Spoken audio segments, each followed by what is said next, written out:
So with that, let me just, actually I will, so in some ways at the end, what I want to ask you is more about how do you, that process through which you convert something into something quantifiable.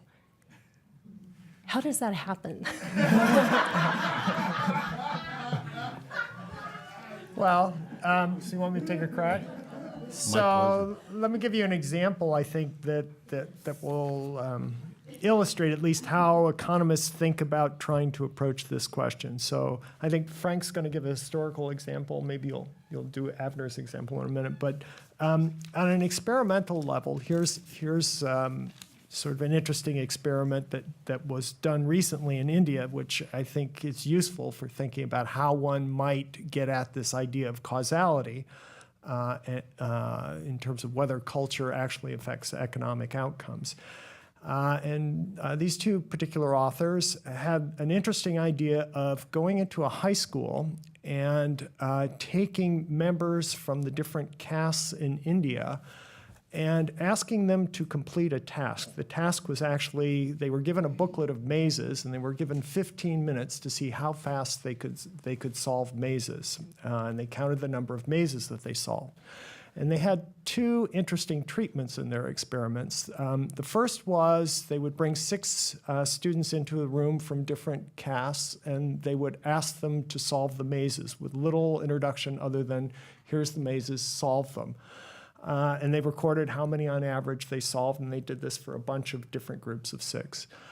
And that was the control treatment. The experimental treatment was they then brought groups of 6 in, and before they asked them to solve the mazes, they asked them to answer a bunch of questions, including what is your name and what caste are you a member of?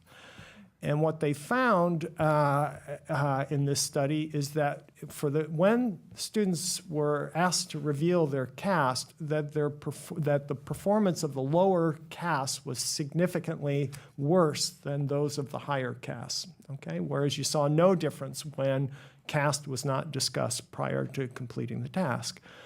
So there are a bunch of things about the study I'm not going to go into where you may want to question the internal validity of the experiment and things like that. But I think the overall message is this is pretty interesting evidence that at least caste as a cultural thing can actually affect the ability of people to perform tasks that ultimately might have some sort of economic implication. The problem is for economists in sort of thinking about these types of experiments, field or lab experiments, is external validity, which is generalizability.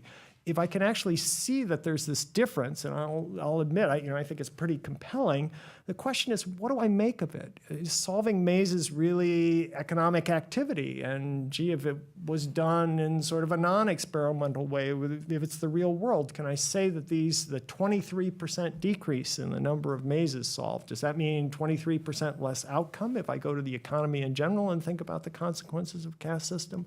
The problems that economists would have with those types of studies is quantification is good. What did quantification get me? It got me to an experiment where I can actually demonstrate in a way that scientists outside of economics could look at that study and say, it has some good points, maybe some not so good points, but the evidence seems fairly compelling.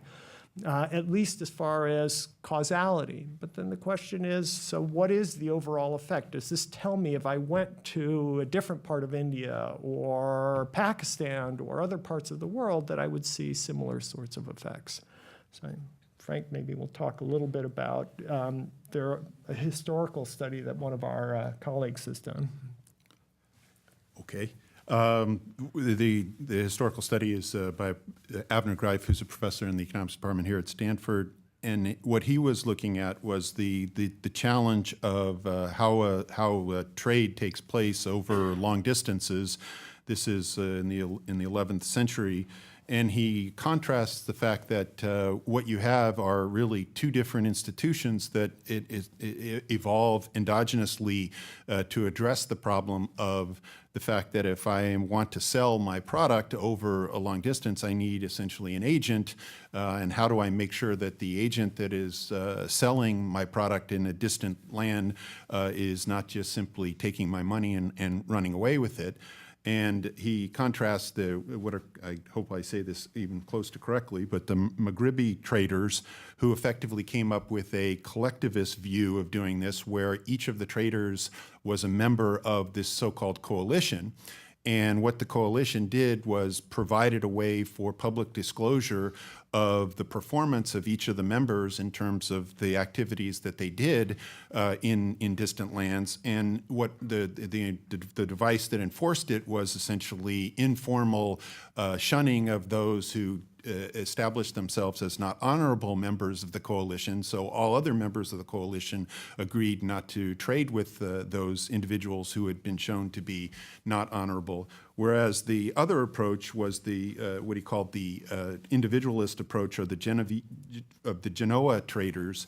And what they relied on was essentially agents for the merchants. It wasn't that there was this coalition, and relied on contracts, the standard sort of modern approach to contracts, where you as my agent would undergo activity under contract, and if you did not satisfy, there would be essentially a legal proceeding for me against you. And the interest of his paper is really to try to understand how is it that these two essentially entities arrived at very roughly trading in the same geographic area, the Mediterranean area, resulted in different kinds of organizational structures to solve essentially the same economic challenge. So I guess what I'd like to do is turn the question back on Jing in terms of thinking about her work on China. And you mentioned that actually with language, it's possible to identify something that in some sense can be maybe not quantified, but can be isolated as an object of study, and something about which I could do comparative work in terms of I can identify different dialects. I can then think about looking not just in a given period, but maybe across time, and try to compare the influence of those dialects on the development of culture. I'm wondering if you could just tell us more about what is the sort of method or comparative framework that you use that you could then think about generalizing to perhaps contexts that might happen in the future in China or in other societies. Essentially, it's a question about external validity in my field. Yeah. That's actually very interesting, because I can tell you how it has been done. I mean, for us, I think for humanists in general, literary criticism is very easy. If you want to see whether something that happened in Chinese literature or culture might also be true elsewhere, we would just look at a different national context, right? Again, it would be something like maybe compared to French or German or Japanese or Korean. And that has been traditionally how comparative literature has been done. That is why they were asked to know 2 or 3 different languages, different national languages, to be well-versed in their literary traditions, and thereby compare them. What I try to do in my own work is actually a little different, because I think there's something within the national unit that gives reason for comparison. So it's precisely as you said, it will be a way of combining both a kind of more traditional comparative approach, but also with an internal comparison between languages, between dialects, between different literary traditions or literary writings that are not national, that are subnational, intra-regional, right? That are, of course, you understand this takes me immediately away from what you might normally associate with literary criticism, which is study of high literature, right? The aesthetics, the movements, the narrative, the masterworks. But actually, that has very little to do what I end up doing a lot of time in my own work, because then I look at how do we get to that point, right? How do we access the kind of language, the kind of learned, literary, metaphorical language that would allow us to become great writers? So as I look at Malaysian Chinese writers, let's say in Malaysia, who basically had no, Chinese language instruction is not a publicly funded curriculum in Malaysia. And so these are all privately funded by Chinese communities. So you can get elementary school education in Chinese, but not much beyond that. So how these writers then come to identify themselves with Chinese literature, let alone to try to get a foothold in the modern literary tradition itself, or in an oppositional stance to it. That's incredibly interesting to me. So in many ways, I'm looking at how the sort of the social production of literature and language as such that then allows us to even talk about something like what is modern, what is Chinese about the kind of literature we purport we do. Okay. I think with that, we're going to open it up to the audience to see if there are any questions or comments or reactions.